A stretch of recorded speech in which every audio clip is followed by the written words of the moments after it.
Assalamualaikum warahmatullahi wabarakatuh. Bismillah. Alhamdulillah la jami' ni'amillah. Salatu wassalamu ala Rasulillah Muhammad ibn Abdillah wa alihi wa sahbihi wal mujahidina fi sabilillah wa man tabi'ahum bi ihsan ila yaumil qiyamah.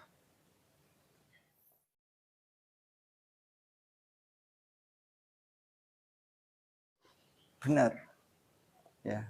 Sangat benar sekali bahwa dalam Islam itu emang benar-benar memerintahkan kita semua untuk bisa taat terhadap pimpinan kita. Sebagaimana salah satu ayat, ya ayyuhalladzina amanu atii'ullah wa atii'ur rasul wa ulil amri minkum. Wahai orang-orang yang beriman, taatlah kalian kepada Allah. Satu, yang paling utama. Wa atii'ur rasul. Ayat tersebut juga memerintahkan kita taat terhadap Rasul. Dan yang ketiga, wa ulil amri, taat terhadap pemimpin. Jadi ayat itu sudah sangat jelas sekali memerintahkan kita untuk taat terhadap pemimpin. Terlebih kita sebagai santri loh ya. Makanya sebagian ada yang mengartikan santri itu berasal dari kata satu, san, dari kata al-insan, manusia. Tiga, yang mengikuti, yang taat pada tiga perintah sebagaimana yang terangkan dalam ayat Al-Quran, yaitu siapa? Atiullah, atiur rasul, wa ulil amri minkum. Makanya sebagai santri jangan mudah terprovokasi, ya, jangan mudah terprovokasi terus dengan mudahnya menyalahkan atau bahkan sampai mencaci maki pimpinan kita. Terus bagaimana? Atau terus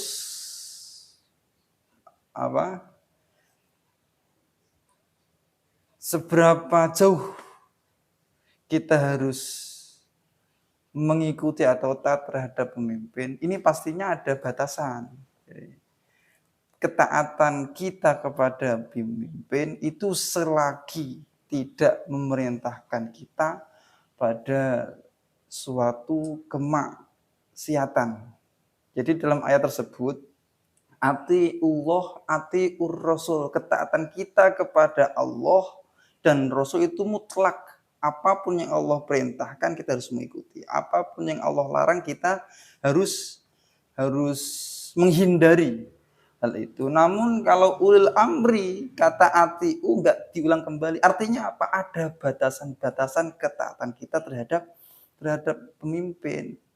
Apa yang membatasi? Yang membatasi itu bila mana apa yang menjadi kebijakan pemimpin itu berupa suatu kemaksiatan atau hal yang dilarang oleh agama jelas. Kita tidak perlu mengikuti atau mentaati kebijakan atau peraturan tersebut. Bukan berarti terus kita harus memberontak, bukan seperti itu. Hanya boleh atau tidak diharuskan kita untuk mentaati peraturan tersebut bila mana peraturan itu tadi bertentangan dengan syariat Islam. Terus bagaimana cara kita mensikapi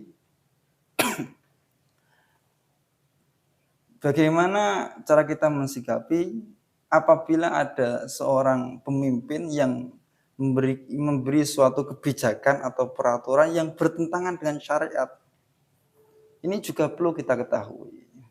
Ketika hal itu terjadi pada pimpinan kita, maka kalau kita memungkinkan untuk memberi nasihat atau memungkinkan untuk mengingatkan, ya kita ingatkan. Contoh semisal kita pas kebetulan punya jabatan sehingga punya hubungan kedekatan dengan pemimpin, ya ingatkan, ya kita beri nasihat. Sekiranya apa yang menjadi kebijakannya tidak bertentangan dengan syariat Islam. Tidak perlu dengan mencaci. Terus bagaimana Terus bagaimana bila kita tidak mempunyai kedekatan? Yes, paling tidaklah minimal kita doakan.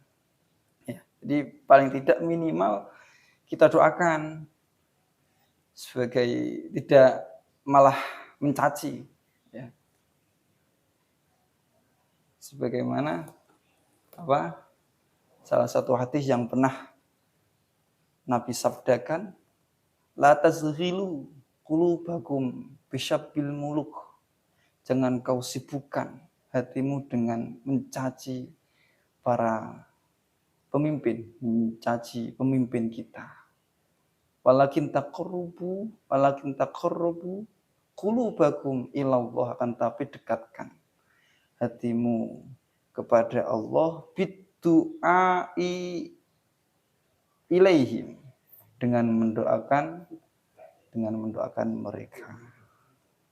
Sehingga dengan itu yu'tifillah qulubahum ilaikum, maka dengan itu niscaya Allah akan melembutkan hatinya untuk kalian.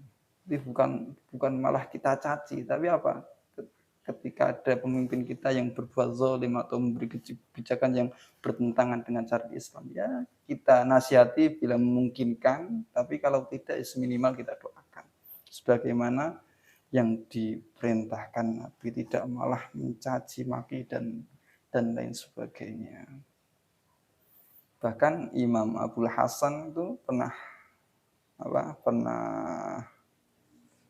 berkata dalam satu makalahnya, Abil Hasan Asadzili, lau anna li da'watan mustajabah, andai saja saya punya satu doa yang mujarab, satu doa yang istijabah, la ja'altuha ilal mulk atau ilal sultan, maka aku peruntukkan, akan aku jadikan doa tersebut untuk pemimpin. Karena apa? Kok sampai Imam Abul Hasan Asadzili mengatakan seperti itu? Syekh Abil Hasan Asadzili berkata seperti itu karena kebaikan pemimpin itu bersifat umum, kembali pada kita semua. Sedangkan kalau doa tersebut diperuntukkan oleh individu, ya akan kembali pada dirinya sendiri. Dan hanya itu yang dapat kami sampaikan.